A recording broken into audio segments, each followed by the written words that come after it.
एक बार ये क्वेश्चन पढ़ लेते हैं।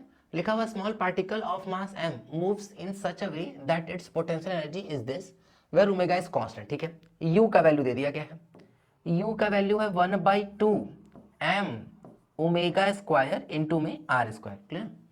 तो लिखा हुआ है ओमेगा इज कांस्टेंट, ठीक है, and r is the distance of the particle from origin. ठीक है, assuming Bohr's quantisation and Bohr quantisation of momentum and circular orbit. ये मान के चल रहे हैं कि भाई सर्कुलर पाथ में अभी भी पार्टिकल घूम रहा है न्यूक्लियस जैसे किसी चीज के अराउंड। तो ये रहा न्यूक्लियस और ये ऐसा कुछ। ठीक है, कोई पार्टिकल होगा, अगर फिलहाल तो एक स्मॉल पार्टिकल ही बोला गया है, तो हम लोग इलेक्ट्रॉन नहीं बोल पाएंगे, कुछ भी बोल दे रहे हैं, ऐसे घूम रहा है किसी स्पीड v से और रेडियस जो है वो r है। क्लियर। अब हम लोग को u पता है तो सबसे पहले हम लोग फोर्स निकाल लेते हैं। f का वैल्यू क्या होता है माइनस du/dr, डिफरेंशिएट कर देते हैं तो माइनस, इसको डिफरेंशिएट करेंगे तो 1/2 m omega square as it is रहेगा, r स्क्वायर का डिफरेंशिएशन क्या हो जाएगा 2r, तो जो फोर्स का वैल्यू कितना जाएगा minus m omega square r आ जाएगा। क्लियर ना। तो फोर्स वैल्यू आ गई माइनस में m ओमेगा स्क्वायर r। और यहाँ ये जो माइनस वो यही बता रहा है कि जो फोर्स लग रहा है वो कैसा लग रहा है, अट्रैक्टिव नेचर का लग रहा है। तो ये जो फोर्स लग रहा है वो लग रहा है अट्रैक्टिव। ठीक, अब आगे बढ़ रहे हैं, फिर देखते हैं m omega square into r जो होगा उसी को हम लोग किसके इक्वल कर देंगे, mv स्क्वायर बाई r के, क्योंकि जो भी फोर्स ऑफ अट्रैक्शन होता है वही तो सेंट्रीपिटल फोर्स का काम कर रहा होगा।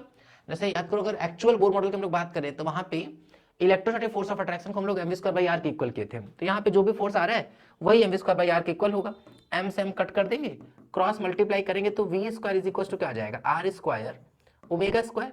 तो v का वैल्यू साफ साफ कितना हो जाएगा r इंटू ओमेगा, तो v का वैल्यू आ गया। ठीक है, क्या चाहिए इनको, रेडियस की प्रोपोर्शनलिटी ही चाहिए। अच्छा एक बार और देख लेते हैं, अगर हम लोग देखें कि बोर का जो क्वांटाइजेशन ऑफ मोमेंटम लग रहा है वो भी है, तो क्वांटाइजेशन ऑफ मोमेंटम क्या कहता था कि जो mvr होगा वो h/2 के इंटीग्रल मल्टीपल के बराबर होगा।